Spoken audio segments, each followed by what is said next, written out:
में हमको लगता है 8 बज रहा होगा। 8 बजे भी अगर इतनी उपस्थिति समाज के लिए अगर आपने दे दिया है तो हम आपको तहे दिल से धन्यवाद देते हैं। माताओं को नमस्कार करते हैं, जोहार करते हैं, अपनी तमाम बच्चों को आशीर्वाद। और सबसे पहले जय जगदेव। मेरा नाम अनिल गौतम हुआ और आज आपके बीच में एक भाई के नाते, एक सामाजिक कार्यकर्ता के नाते आपके बीच में उपस्थित हुए हैं।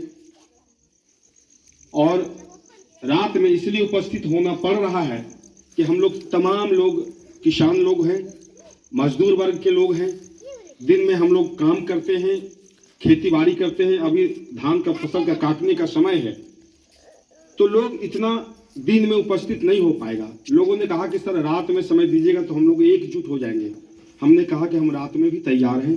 सिर्फ और सिर्फ अगर आप लोग समाज के प्रति अगर थोड़ा सा भी सजगता दिखाते हैं तो एक बड़ा काम हो जाएगा। और ये अंतिम ब्लॉक, अंतिम विधानसभा पूरे बिहार का और सबसे गरीब क्षेत्र, सबसे पिछड़ा क्षेत्र, इसलिए हमें एकजुट करने के लिए इस रात में भी आना पड़ रहा है। बाबू जगदेव प्रसाद के बारे में जो इन्होंने बताया, 2-3 बातें उनके बारे में जान लेना चाहिए। और बच्चे हो या महिलाएं हो, आप लोग बाद में निर्णय लीजिएगा क्या बाबू जगदेव प्रसाद ने जो किया अपने जीवन में, क्या वो सही था या गलत था। पूरे बात को 20 से 25 मिनट में क्लोज करेंगे और फिर हम आपसे ही बात करेंगे। बाबू जगदेव प्रसाद के बारे में इन्होंने जो कहा कि जहानाबाद के कुर्था जिला, कुर्था ब्लॉक में कुरहारी एक छोटा सा गांव था, वहां जन्म लिए। इनके पिताजी प्राइमरी स्कूल के टीचर थे, माता गृहिणी थी, जन्म लिए।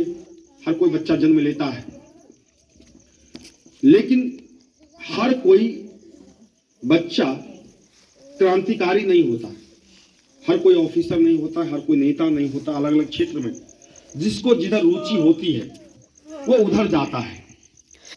लेकिन एक बड़ा वर्ग हमारे समाज के बच्चे और नौजवान को मजदूर बनाने के लिए पूरा षड्यंत्र सरकार के द्वारा किया जा रहा है, उसको समझना ज्यादा जरूरी है।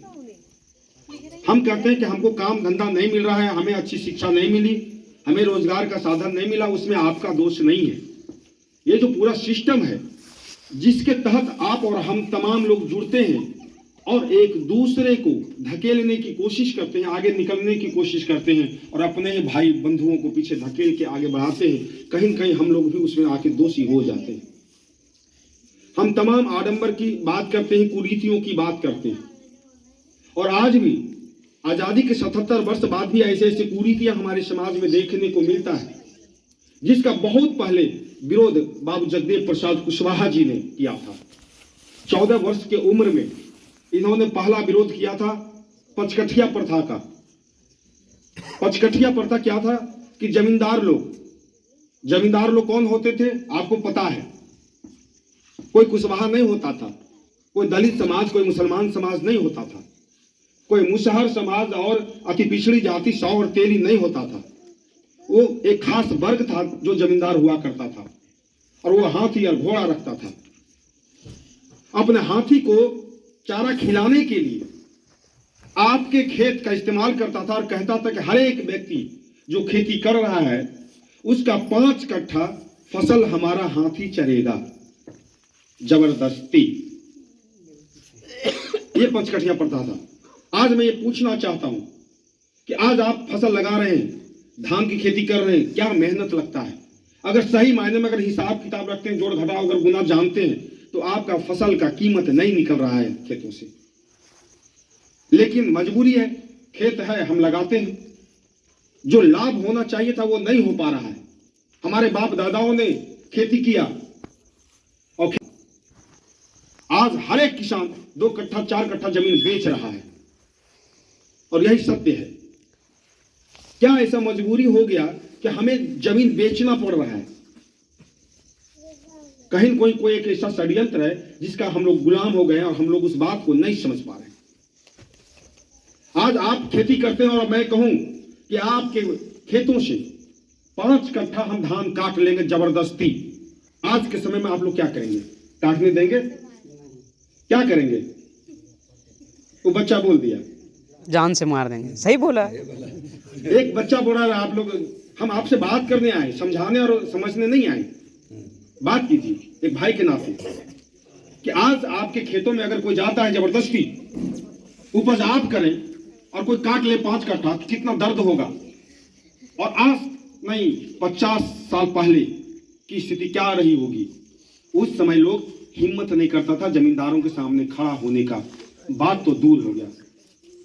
और उस समय 14 साल की उम्र में बाबू जगदेव प्रसाद ने उस हाथी को पीट के भगाया, महावत को पीट के भगाया और कहा, संदेश दिया, जाओ अपने मालिक को कह दो कि आज के बाद 5 कठिया प्रथा हमारे समाज में बंद। किसी के खेतों में अगर तुम्हारा हाथी आया तो जिंदा वापिस नहीं जाएगा, जाके संदेश दे दो। 14 साल का बच्चा संदेश दे रहा है और हम तमाम लोग उस गुलामी के दौर से गुजर रहे हैं। सोचिए क्या लगता है कि 14 वर्ष का बच्चा जब ये बात बोला होगा, उस गांव के बड़े लोगों से मदद किया होगा क्या? आज भी अगर आपके बच्चे के साथ शोषण होता है, आज भी बड़े लोग मदद नहीं करता है, अपने बच्चे को ही समझाता है, क्यों मुझसे मुंह लगाया। कोई अगर दूसरे जाति के लोग गाली दे दे तो आप अपने बच्चे को समेटते हैं।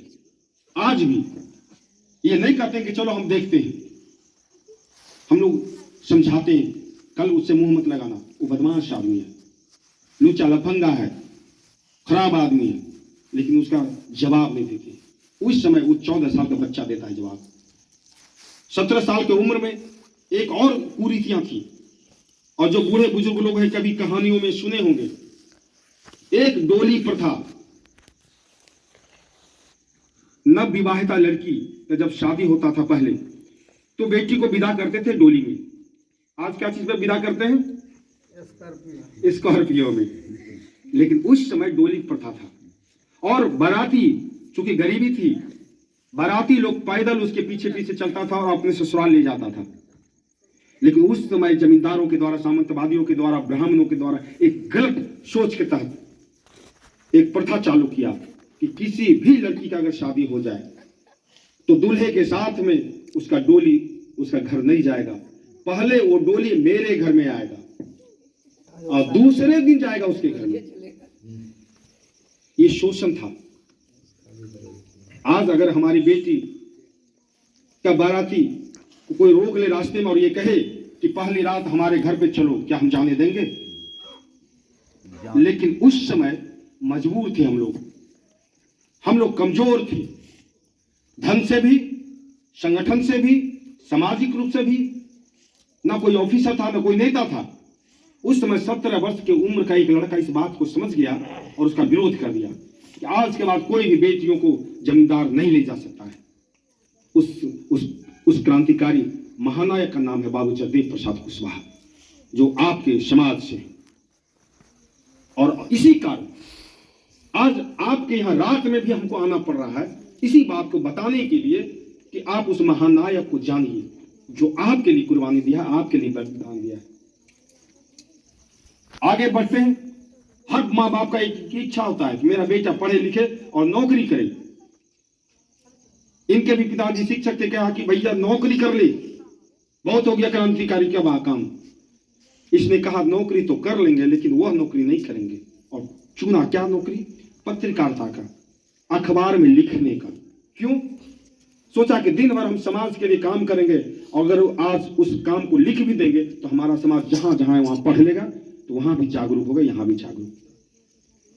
लेकिन उस अखबार का मालिक कौन होता था? वही जमींदार लोग, वही ब्राह्मणवाद लोग, वही बड़े बड़े पूंजीपति लोग। पैसा उसके पास था। और उसने कहा कि जगदेव, तुम अपने समाज के बारे में मेरे अखबार में नहीं लिखोगे, नहीं तो मेरा धंधा बंद हो जाएगा। क्या लगता है ये लिखना छोड़ दिया? नहीं। बाबू जगदेव प्रसाद कहा कि ये नौकरी अपने पास रखो, हम सिद्धांतों से समझौता नहीं करेंगे। जिस समाज में जन्म लिए उसकी जिम्मेदारी है कि अपने समाज को जागरूक करते हुए आगे बढ़ाने का। और इन्होंने एक नारा दिया, 100 में 90 शोषित है, 90 भाग हमारा है, 10 का राज 90 पर नहीं चलेगा, नहीं चलेगा।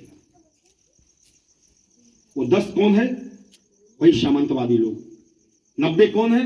हम तमाम गरीब लोग, जिसे जातियों में बांट के और वह राज कर रहा है, आज भी राज कर रहा है।